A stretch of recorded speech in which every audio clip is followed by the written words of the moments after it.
What happens when the women in your town have so many miscarriages that people assume it's witchcraft, or worse, a curse from your own family?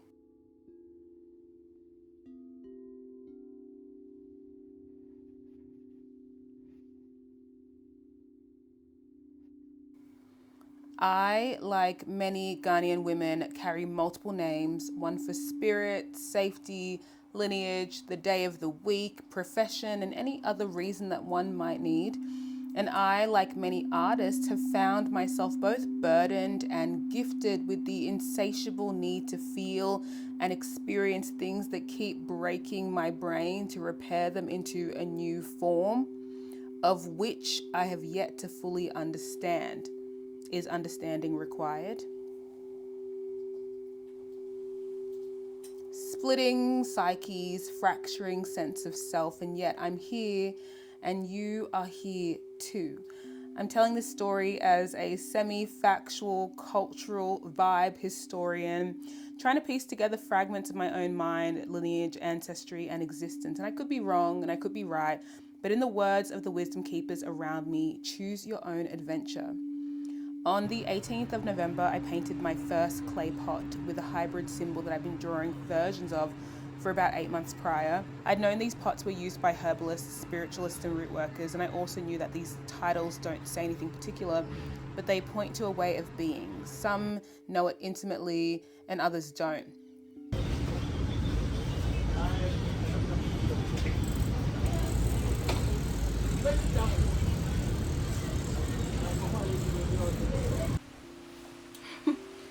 You know, what date is this? It was all in the month of February, so this time one whole year ago. Just look at the way this art is evolving. This is where it starts to get interesting. So I was drawing these figures and these shapes, these little kinds of alien animal people who would mutate the more that I drew them. They just started to get more and more and more and more and more complex and amphibian-like, and this is when I started to be really into snails. And I've had a phobia of snails my whole life. I think they're very, very cute, but a lot of my nightmares and just everyday ew, that's gross thoughts come from snails. And yet they appear in my art. I do have this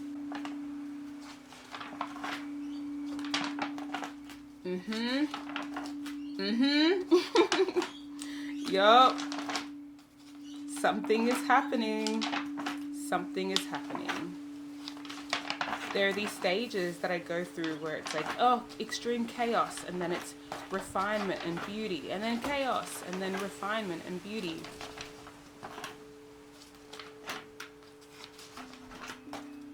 Yeah, this is when it was like something else wants to be expressed right now.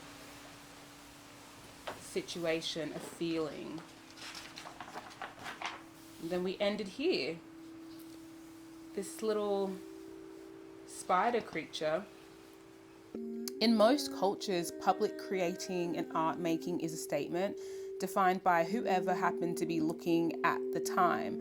And in my case, it was store owners selling imported secondhand goods, chicken, fish, spring roll vendors, children going to Montessori schools, and family I'd yet to have a long form conversation with. And yet through my art practice, suddenly we're talking about spirituality versus scientific healing, who has permission to do what they like and see the world and travel. And I also showed my uncle different coins I'd picked up from my adventures, and he recognized some from his own. One pot became two, two became three, three became four, and these hybrid creatures supported by Adinkra symbols, these mysterious Ghanaian symbols encoded with cultural proverbs, warnings, and wisdom about Akan culture, my culture. You are coming from the farm. It's hot. You are hungry, but then again, you are a lot more thirstier. And you got no idea how important water is until you are thirsty. And this water, you cannot wait to get there because it's in a sort of in a deep forest, and the water is underneath it, and it's cold, and there's this smell, there's this aroma. Oh my God. But now they have managed to destroy all this water. It's just flowing, but it's not something that you have to get it and then boil it, and no, you drink it from the chills. I'm just remembering. But now all of them are gone. They have cut all the good trees down. Now everybody wants money, so the easiest way for them to get money is to do galamsey, and especially Obuasi area, Takrady area, all those areas have been just destroyed because people, they just don't care.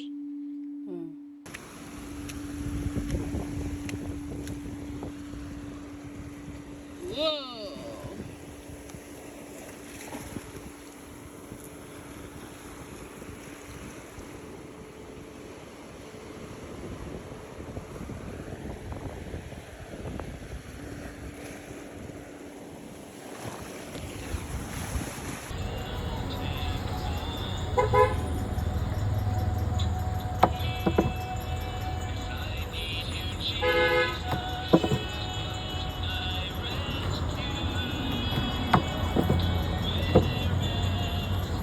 At one point in time, these vessels held the evidence of miscarriages. Nkuku asa is the name. Nkuku pot asa, finished. The pots are finished. There were so many miscarriages in this environment that when people would go and try and find a pot to bury their fetus, they couldn't. It's so powerful to me because not even 3 or 4 months ago, I had never really held one of these pots before, let alone created illustrations on them that connect me so deeply to an ancestral story that I had no idea about, no context. One of my friends, Hannah, had told me that when she saw me painting these, they looked like full pregnant bellies. And I would giggle and say, ha ha ha, because I can see it. But to know that there's a linking history between, life and life force and creation and death and rebirth all in these vessels, these hybrid amphibian creatures that I've been channeling for however long they've been evolving as I've been evolving. Even these Adinkra symbols, this one on the bottom is one of my favorites. It means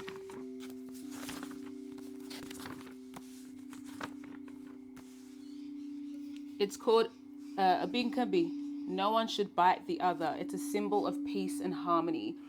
The symbol cautions against provocation and strife. The image is based on 2 fish biting each other's tails. Yeah.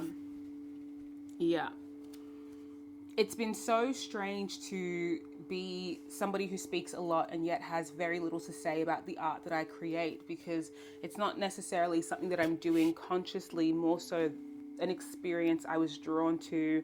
And now over time, I'm being shown in so many ways that this story is deeper than me. It's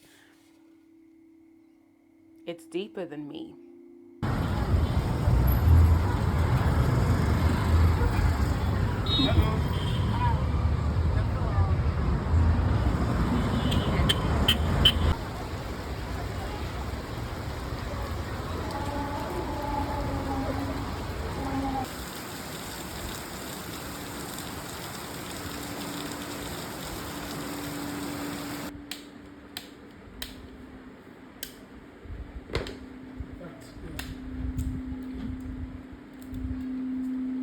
Once I realized the ancestral link between the names of the pots and what I've been creating, I started to question what would be happening in the area to cause so many miscarriages.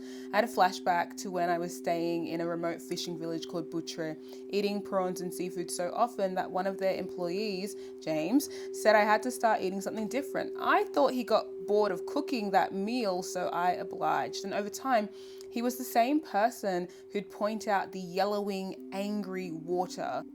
I read this article by Nimi Princewell on CNN, and they reference a lot of the deaths, untimely deaths of children and mothers who worked at illegal gold mines or lived in neighboring communities, and how this gold boom, gold rush is putting women at risk of maternal deaths, miscarriages, and fatal birth defects. And a woman who carries the same name as me, Ajewa, who works at a local radio station, like I did as well, said she used to drink from the river and eat the fish in her town, but after she developed complications, she fears she may have been poisoned by the water. She said that she feared for her life, and she fears that if she gives the water to her child, that her child will die. The World Health Organization in 2021 reported that mercury exposure posed a particular threat to the development of children in utero and in early life, adding that eating contaminated fish is a main source of exposure in humans. And this all started because I was feeling like I needed to get something out of me, and the only way it was going to be purged was if I painted for days and days and days and days and days. And now we've arrived somewhere here, and I don't know why I'm saying this, and I don't know where it goes, and I don't know what I intend to do about it, and I don't know what anyone else is going to do about it, but it exists now in the ether. So, to be continued.